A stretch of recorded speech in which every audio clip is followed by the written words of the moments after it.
बिस्मिल्लाहिर्रहमानिर्रहीम। अस्सलाम वालेकुम। मैं समी इब्राहिम हूँ। आप हमारा यूट्यूब और फेसबुक चैनल देख रहे हैं। आज भी बड़ा अहम दिन है और जो मैं अभी आपसे बात करूँगा उससे आपको ये अंदाज़ा होगा कि किस कदर मुनाफ़क़त टॉप लेवल पे हो रही है। इलेक्शन कमीशन कर क्या रहा है, क्या रहा है, जो हमारी हुकूमत है वो क्या रही है, कर क्या रही है, पंजाब हुकूमत क्या कह रही है, वज़ारत ख़ारजा उसमें किस तरह की मुनाफ़क़त कर रहा है। और फिर ये बड़े जो लोग काज़ी फ़ाइज़ ईसा साहब के करीब, वो ये कह रहे हैं कि काज़ी साहब बड़े दबाव में हैं और जो उनकी वजूहात बयान कर रहे हैं कि दबाव में वो क्यों हैं, तो उनकी बात को सुन के ऐसा लगता है कि जो कमिश्नर पिंडी लियाकत चड्ढा साहब ने जो ये कहा था कि मुझे और काज़ी फ़ाइज़ ईसा साहब को और चीफ़ इलेक्शन कमिश्नर को फांसी दें क्योंकि धांधली के हम ज़िम्मेदार हैं, तो वो सारे जो ताने बाने हैं ना उसी तरफ जा रहे हैं। और अब बहुत ही करीबी उनके साथी ये कह रहे हैं कि काज़ी साहब को ये डर है कि कहीं जो मुबैना उनकी मुलाकातें हुई हैं काज़ी चीफ़ इलेक्शन कमिश्नर के साथ, कहीं उनके हवाले से कोई इन्फॉर्मेशन बाहर ना आ जाए और जो मामला तय हुए कहीं उनकी कोई तफसीलात बाहर ना आ जाएँ। बड़ी ये इम्पोर्टेंट बात है। लेकिन salute to Justice Aliya Neelam, Chief Justice Lahore High Court. पूरी जो वकला कम्युनिटी है इस वक्त उनके लिए तारीफ़ी कलमात अदा कर रही है, इसलिए कि बड़ी हिम्मत से, मैंने कल भी अपने वीलॉग में आपको ये बताया था कि उन्होंने ये बता दिया चीफ इलेक्शन कमिश्नर को कि सारे जजेस जो हैं वो काबिल एहतराम हैं और हम ये इलेक्शन कमिश्नर को इख्तियार नहीं दे सकते कि वो पिक एंड चूज़ करे। और जिन जजेस की मंजूरी बतौर election tribunals Chief Justice Shahzad Malik साहब ने दी थी, वो वही अभी काम करेंगे। और जो हमारा मौक़िफ़ है इस हवाले से, क्योंकि मामला सुप्रीम कोर्ट में है, मैं सुप्रीम कोर्ट में अपना मौक़िफ़ जो है वो हम उन्हें पेश कर देंगे। तो आप जो काम आइन और कानून के तहत आपका है, सिर्फ आप वही करें। बहुत बड़ी सुबकी, मैंने कल भी आपसे कहा था कि हारे हुए ज्वारी की तरह निकले वहाँ से चीफ इलेक्शन कमिश्नर। और फिर उसके बाद इन्होंने आज इजलास किया अपना सुप्रीम कोर्ट के फ़ैसले के हवाले से, उस पर इंतहाई मुनाफ़क़त, जो इनका ये अलामिया है इलेक्शन कमीशन का, ये मुनाफ़क़त पर मबनी अलामिया है। क्योंकि पहले जो 2 लाइनें हैं उसमें ये कह रहे हैं कि हमने फ़ैसले पर अमल दरामद करने का वो फ़ैसला किया है, हम फ़ैसला जो सुप्रीम कोर्ट पे है उस पर अमल दरामद करेंगे। लेकिन साथ ही जो सुप्रीम कोर्ट ने करार दिया कि गलत इंटरप्रिटेशन की इलेक्शन कमीशन ने, तो वो इलेक्शन कमीशन कहता नहीं जी सुप्रीम कोर्ट गलत है, हमने तो कोई इलेक्शन कमीशन की इंटरप्रिटेशन गलत नहीं की। चैलेंज कर रहा है सुप्रीम कोर्ट को इलेक्शन कमीशन ऑफ पाकिस्तान, और साथ ये कह रहा है कि जी हम आपके फैसले पर अमल दरामद करने के लिए हम तैयार हैं। अच्छा, फिर एक बारीक वारदात क्या है कि अगर सुप्रीम कोर्ट के फैसले के किसी पॉइंट पर अमल दरामद में रुकावट है तो फौरन आइडेंटिफाई करें ताकि मजीद रहनुमाई के लिए सुप्रीम कोर्ट से रिज्यू किया जा सके। यानी इसी प्रेस रिलीज में वो ये कह रहे हैं कि हम सुप्रीम कोर्ट में जाएंगे। बहुत सारी चीज़ें जो हैं, क्योंकि जो रिपोर्टर्स हैं उनको जो फीड कर रहे हैं कि वो पीटीआई का जमाती ढांचा नहीं था, जो पीटीआई का बैरिस्टर गौहर सदर नहीं था, इलेक्शन तो हमने माने नहीं, वो चेयरमैन नहीं था, तो इसी इलामिये में वो ये कह रहे हैं कि हम सुप्रीम कोर्ट जाएंगे।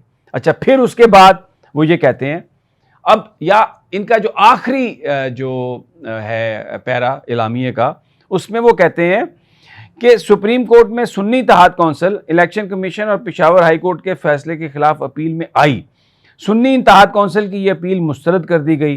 पीटीआई इस केस में ना तो इलेक्शन कमीशन में पार्टी थी और ना ही पेशावर हाई कोर्ट के सामने थी और ना ही सुप्रीम कोर्ट में पार्टी थी। यानी ये वो मौक़िफ़ है जो इस वक्त वज़ारत कानून जो पाकिस्तान में जो ले रही है, जो मुस्लिम लीग नून ले रही है, जो वफाकी वज़रा अदालतों पर, सुप्रीम कोर्ट ऑफ पाकिस्तान पर जो तनकीद कर रहे हैं, ये वो मौक़िफ़ है।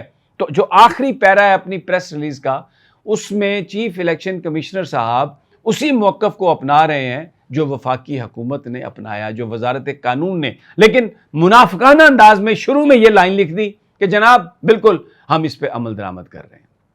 अब एक और मुनाफिकत में आपको वफाकी हुकूमत की, आज मरियम नवाज़ ने जो तनकीद की है सुप्रीम कोर्ट ऑफ पाकिस्तान पर, जिसमें उन्होंने सुप्रीम कोर्ट के से जजेस को कहा है कि हुकूमत चलने दें, हुकूमत करने दें, آپ ایک ہارے ہوئے شخص کو حکومت میں لا رہے ہیں اور ساتھ کہا کہ ہم یہ کرنے نہیں دیں گے. انتہائی بدترین توہین جیسے آپ کہہ سکتے ہیں الیکشن کمیشن کی ہے مریم نواز نے. کیا کوئی روکنے والا ہے؟ کیا کوئی اس کو پوچھنے والا ہے اس خاتون کو کہ یہ سپریم کورٹ آف پاکستان کو دھمکی لگا رہی ہے؟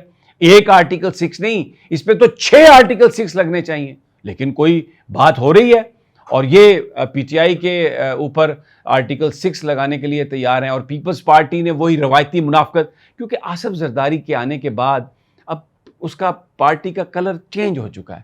اب بلاول بھٹو جو ہیں وہ بے نظیر سے زیادہ آصف زرداری کے صاحبزادے ہیں، اور دولت، اقتدار کی ہوس اور پھر اصولوں کو پیچھے کرنا، یعنی جن چیزوں کے لیے بھٹو نے پھانسی بھٹو لگا اور محترمہ بے نظیر بھٹو گولی کھائی انہوں نے، وہ ساری چیزیں اب آصف زرداری اور بلاول بھٹو کی پالیٹکس نہیں ہیں. اور ان کے ساتھ جو لوگ ہیں جو پہلے بڑی بات کرتے تھے، اب وہ بھی بالکل دبکی ہوئی بلیوں کی طرح ساتھ ہیں اور وہ بات نہیں کرتے. تو انہوں نے بھی کہا جی ٹھیک ہے، ہم قانونی پہلو کا لیں گے، جائزہ لیں گے، ہر آئینی قانونی چیز کی حمایت کریں گے. افسوسناک، میں صرف یہ کہہ سکتا ہوں، انتہائی افسوسناک. لیکن اس میں یہ دیکھیں کہ جو وفاقی وزراء ہیں، پنجاب کی وزیر اعلیٰ ہے، وزیر اعظم ہیں، وہ سپریم کورٹ پر تنقید کر رہے ہیں یہاں پر.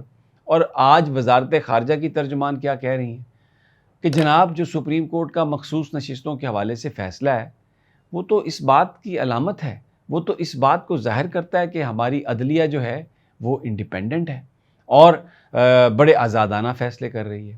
کیونکہ امریکہ نے تشویش کا اظہار کیا کہ آپ ایک بڑی سیاسی جماعت پر پابندی لگائیں گے. وہ ان کی ایک سٹینڈرڈ پوزیشن ہے جس میں وہ اپنے جو ان کی وزارت خارجہ کے جو ان کے اصول ہیں اس کے مطابق democracy needs to be there, اور کسی سیاسی جماعت پر پابندی وہ آپ نہیں لگا سکتے. تو اس کے حوالے سے جو ان کا بیان ہے، اب اس کو کاؤنٹر کرنے کے لیے انٹرنیشنل جو ورلڈ ہے اس کو یہ کہہ رہے ہیں کہ دیکھیں جی سپریم کورٹ آزاد ہے، کیا زبردست فیصلہ ہے. اور اندر پاکستان کے جو ان کے وزیر ہیں، جو ان کی وہ وزیر اعلیٰ ہیں، وہ سپریم کورٹ آف پاکستان پر تنقید کر رہی ہیں. تو یہ ساری کی ساری جو منافقتیں ہیں وہ اچھا. جوڈیشل کمیشن کا جو آج اجلاس تھا اس کی بھی میں آپ کو بتا دیتا ہوں. 2 ججز کی انہوں نے تعیناتی ایک سال کے لیے کی ہے، لیکن انتہائی ہزیمت قاضی فائز عیسیٰ کے لیے، کیونکہ آخر میں مظہر عالم میاں خیل بھی انکار کر گئے تھے. اور پھر 3 ججز نے یہ اعتراض بھی کیا جوڈیشل کمیشن میں کہ وہ تو پہلے وڈرا کر چکے ہیں، تو آپ ان کو کیوں بنا رہے ہیں جج. تو اس پر کہا کہ جی دوبارہ پوچھ لیتے ہیں. لیکن مظہر عالم میاں خیل کا فون بند ہے، واٹس ایپ بھی بند ہے، دوسرا لینڈ لائن والا فون بھی بند ہے، وہ کسی سے بات نہیں کر رہے. مجھے ذرائع یہ بتا رہے ہیں کہ شک ہے کہ وہ ابھی تک راضی نہیں ہوئے، لیکن قاضی فائز عیسیٰ کے ترلے جاری ہیں، کیونکہ 4 نام دیے تھے، 3 تو بھاگ گئے. ایک صرف طارق مسعود صاحب، جن کے بارے میں نے کل بھی کہا تھا، جو یہ کہتے تھے کہ یہ انسانی حقوق کی شکیں جو ہیں، میں تنگ آ گیا ہوں ان پر بحث کر کے، اور پھر پھینکی کتاب آئین کی اور کہا کہ یہ کہاں لے جائیں گی ہمیں، یہ جو انسانی حقوق کی یہ جو باتیں ہیں کہ کہاں ہمیں یہ لے جائیں گی. تو وہ کیونکہ سوٹ کرتے ہیں قاضی فائز عیسیٰ صاحب کو، اور سوٹ کرتے ہیں ان طاقتوں کو جو اس ملک میں جمہوریت کو پھلنے پھولنے نہیں دینا چاہتے. تو وہ تو نوکری کی تلاش میں تھے، وہ تو آ گئے ہیں فٹافٹ ٹپ ٹپ ٹپ ٹپ ٹپ ٹپ. وہ تو کہتے ہیں بھائی مجھے جونیئر کیا، جونیئر 3 سے بھی نیچے بناؤ، میں تو ججی کرنے کے لیے تیار ہوں. تو یہ اس وقت چل رہا ہے اور صورتحال آپ کے سامنے ہے. مختلف علاقوں میں جو خبریں آ رہی ہیں، جو انریسٹ ہے، عام آدمی پریشان ہے، مہنگائی سے پریشان ہے، سیکیورٹی سے پریشان ہے، اور کسی کے کان پر جوں تک نہیں رینگ رہی. بہرحال اگلی ویڈیو تک مجھے اجازت دیجیے، جلد ملاقات ہوگی. اللہ نگہبان.